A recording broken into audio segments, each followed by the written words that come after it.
Maria subiu aos céus? Qual a evidência histórica nós temos de que isso aconteceu? Hoje é 15 de agosto, é comemorado pela Igreja Romana, a Igreja Católica Romana, a Assunção de Maria.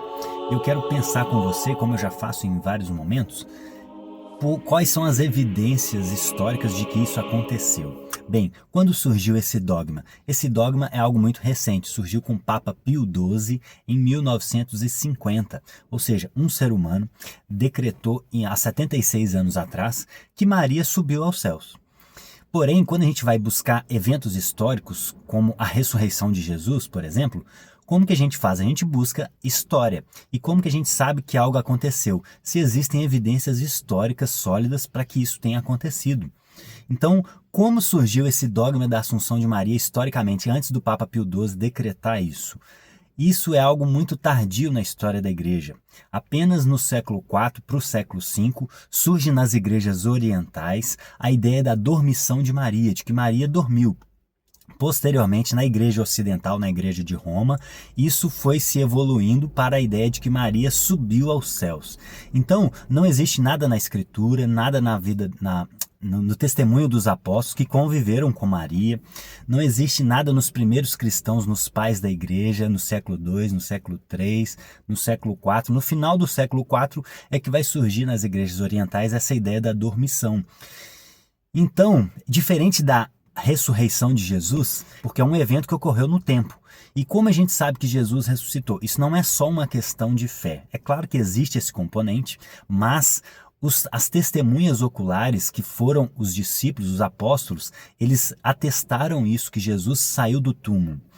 E isso é atestado, inclusive, pelos inimigos, os judeus, que eram os primeiros inimigos da fé cristã. Eles não negaram o túmulo vazio.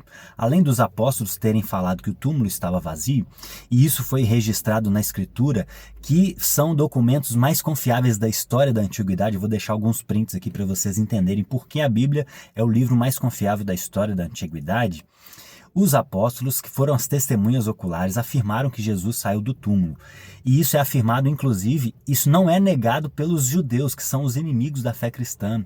E essa tradição, essa evidência histórica foi documentada na época da vida dos apóstolos e das pessoas que tiveram contato com os apóstolos. Ou seja, isso historicamente é muito importante, porque quanto mais cedo a gente registra algo, mais próximo dos fatos e mais próximo da vida das testemunhas oculares ou de pessoas que conviveram com as testemunhas oculares, isso torna esse documento mais confiável historicamente, porque quanto mais se passa tempo, mais aumenta a probabilidade de surgirem lendas, de as coisas irem, é o famoso telefone sem fio, as coisas vão se mudando ao longo da história. Então, quanto mais cedo registrar, melhor. Então, teoricamente, provavelmente é isso que foi acontecendo. No século IV, as pessoas começaram a falar sobre essa questão da dormição de Maria. E as coisas sobre Maria, pensa comigo, elas vão surgindo de uma forma muito lógica.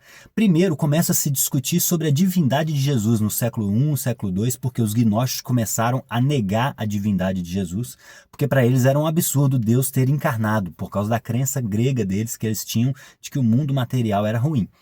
Então, se Jesus é Deus, que foi a discussão dos primeiros concílios, o primeiro concílio de Nicéia, por exemplo, se Jesus é Deus, logicamente a discussão começa a perguntar, mas então e Maria?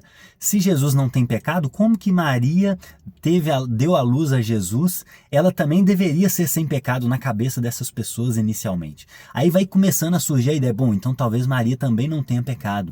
Então talvez Maria também permaneceu virgem. Então talvez Maria também não morreu, ou morreu, mas tenha sido glorificada. Então essas tradições vão surgindo ao longo da história da igreja a partir do século III, século IV, e vai se evoluindo até 1950 para o Papa Pio XII decretar que Maria subiu aos céus. Então, mais uma vez, a ideia aqui é a gente pensar de forma historicamente, porque a fé é algo razoável. A fé cristã é a única fé que pode ser falseada, porque o evento de Jesus, a fé cristã está fundamentada na ressurreição, que é um evento histórico. E nós temos boas evidências históricas da ressurreição de Jesus, mas, infelizmente, não temos o mesmo fundamento para afirmar que Maria foi elevada aos céus. Então isso não é um ataque à fé de ninguém, isso é apenas uma forma da gente pensar a fé que é algo que a Bíblia nos instrui, né? A fé é razoável, nós temos que ter capacidade de responder todos aqueles que cobram a razão da nossa fé. 1 Pedro 3,15 fala isso. Então a fé cristã é uma fé razoável. E você seja de tradição católica ou de tradição protestante, o que você pensa sobre o seu assunto? Vamos conversar aqui de forma ordeira, sem atacar o outro, tá bom? Quero ouvir o que você pensa e se esse vídeo te edificou, compartilhe com mais pessoas.